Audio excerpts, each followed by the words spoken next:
மூப்பனார் பிரதமராக வேண்டியது கலைஞர் கருத்துட்டாரு. இதை சொல்றது யாருன்னு கேட்டா நிர்மலா சீதாராமன். ஐயா ஜி.கே. மூப்பனார பிரதமர் ஆகணும்னு வாழ்த்துன கலைஞர் எடுத்தது யாரு? பிஜேபி கேட்டா 96 லட்சம் ஐயா ஜி.கே. மூப்பனார் காங்கிரஸ் வெளியே வந்து நிக்கிறார். அப்ப கலைஞர் ஜி.கே. மூப்பனார் ஐயா கூப்பிட்டார், நீங்க ஒரு கட்சி ஆரம்பிங்க, தமிழ் மாநில காங்கிரஸ் பேர் வைங்க. சைக்கிள் சின்னம் கேட்டாச்சு, கேட்ட உடனே சீட்டு கொடுத்தாச்சு. இத்தனை சீட் பிடிங்க, எம்பி சீட்டு 20 பிடிங்க, 40ல 20 உங்களுக்கு 20 எனக்கு நிக்கிறோம். அப்படியே ஆச்சோம். 2-3 தான் ஜெயிச்சது ஏடிஎம்கே.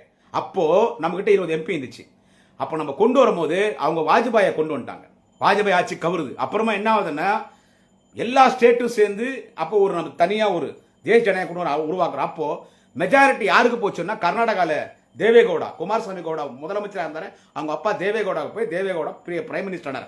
ஒரு 11 மாசம் இருந்தார், அவ்வளவுதான். அப்புறமா இவங்க கவுத்து வாஜ்பாய் வந்து ஜெயலலிதா வாஜ்பாயை கவுத்து வாஜ்பாய்க்காக பிஜேபியில கூட்டணி போய் கலைஞர் வாஜ்பாயை இந்த நாட்டினுடைய பிரதமர் ஆக்கினார். ஒரு சின்ன பையன், எந்த பொறுப்பு இல்லாத ஒரு சாதாரண தொண்டை.